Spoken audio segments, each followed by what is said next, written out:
Dr. Madeleine K. Albright was born in Prague, Czechoslovakia, 2 years before the Nazi invasion of the young democratic nation. She and her family escaped to London in 1939, where she recalls her, quotes, daily experiences were shaped by food rations, curfews, blackout curtains, and shortages of almost everything. After the war, her family moved to Belgrade, Yugoslavia, where her father was a Czechoslovak diplomat.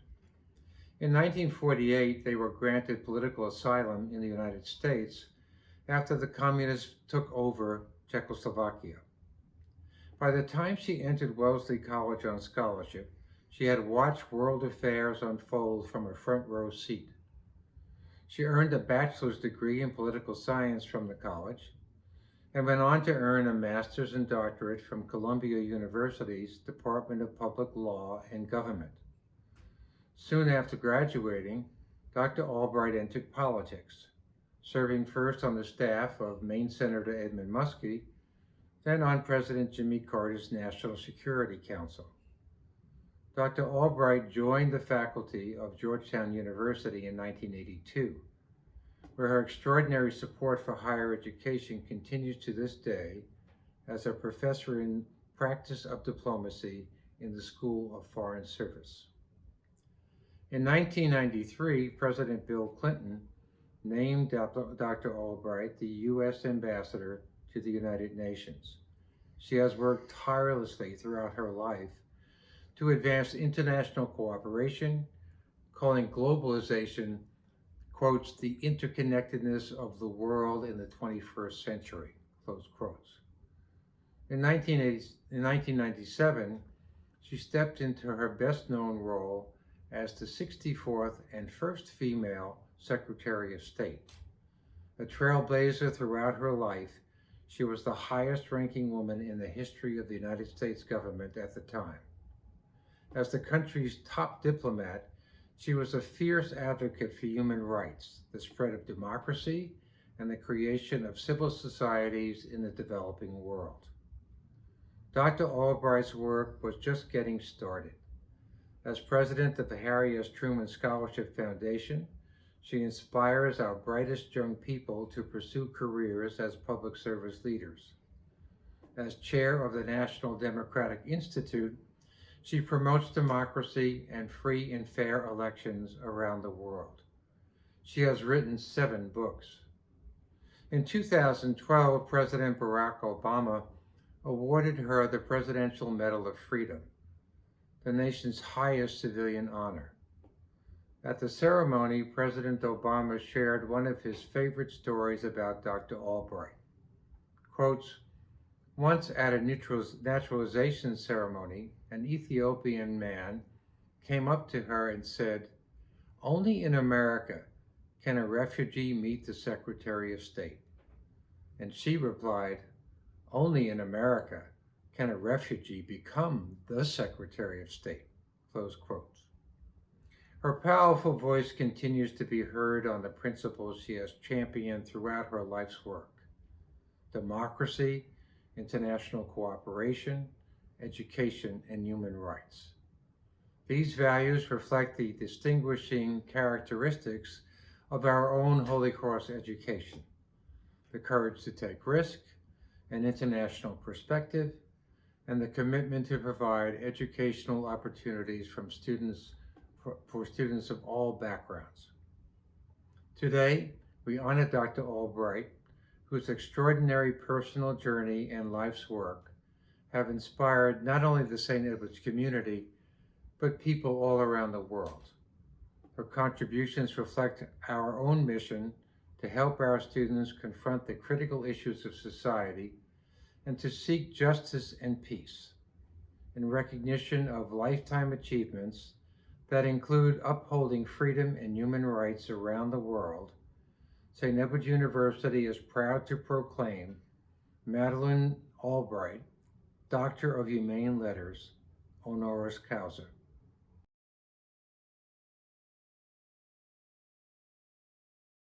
President Martin, members of the Board of Trustees, faculty and staff, parents, but most importantly, members of the St. Edward's University class of 2020.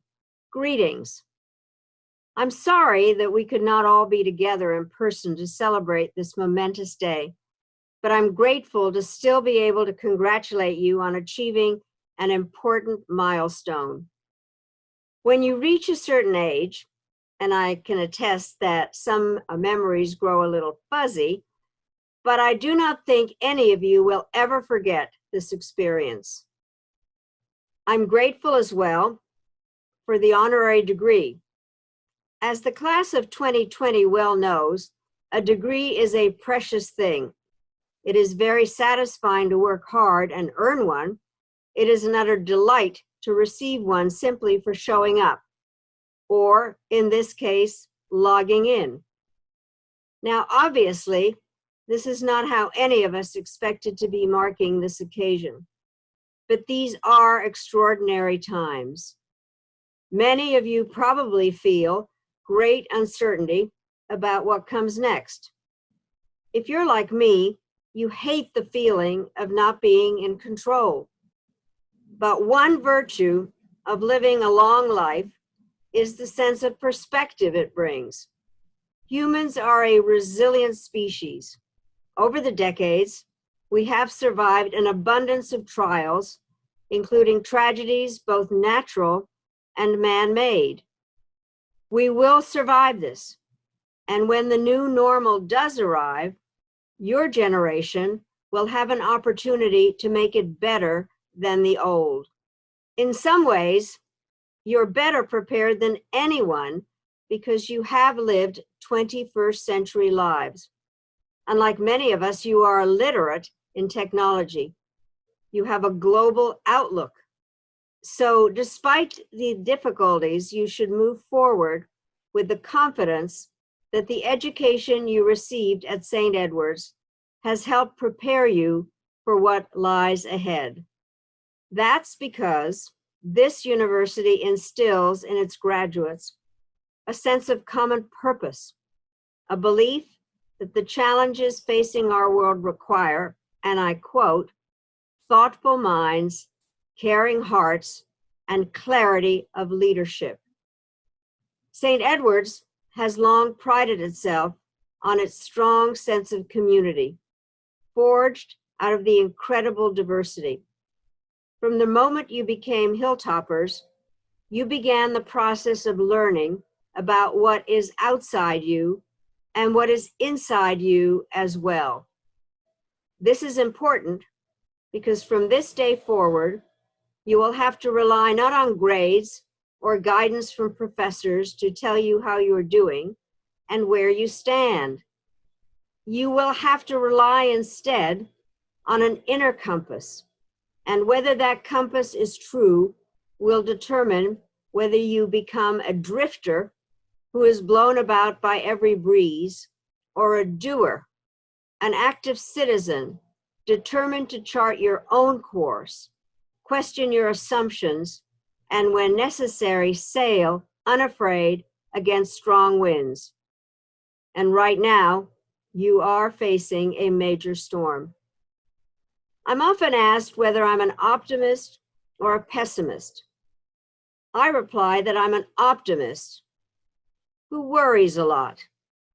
I worry for all the obvious reasons, but I am optimistic because I know the class of 2020 is full of doers, and there will be much for you to do.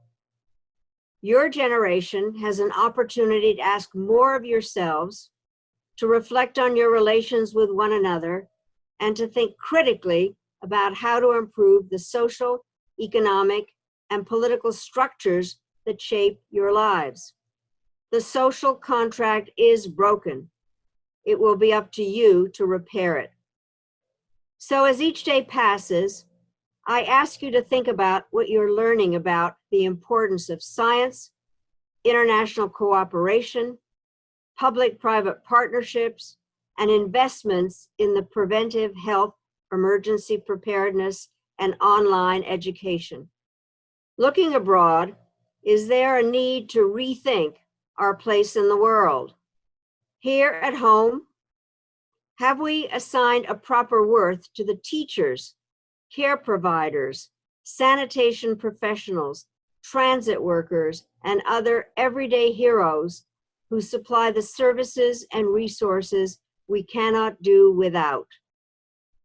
Is fairness still a fundamental American value, or has it become a rhetorical trifle to be dismissed with a shrug when convenience demands? What do we want people around the world to think when they look at the United States and see our democracy in action? The answers to these questions will help determine how your generation is remembered. And while there is no certain roadmap to success, I know that there is not a page of our history that was authored by a chronic complainer or prophet of despair. Now, I don't intend to put the weight of the world upon your shoulders, for that will always be your parents' job. But I do hope that each of you will use the knowledge gained here at St. Edward's to be more than a consumer of liberty, but also a defender and enricher of it, employing your talents to heal, help, and teach. I hope that you will choose to live life boldly, with largeness of spirit and generosity of heart. It is said that all work that is worth doing is doing in faith. As graduates of a university rooted in Catholic traditions, I hope you will each embrace the faith that every challenge surmounted by your energy, every problem solved by your wisdom, every soul awakened by your passion, and every barrier to justice brought down by your determination will ennoble your own lives, inspire others, and explode outward the boundaries of what is achievable in our time. To the class of 2020, I say again, congratulations, and thank you all so much for allowing me to share with you this wonderful day.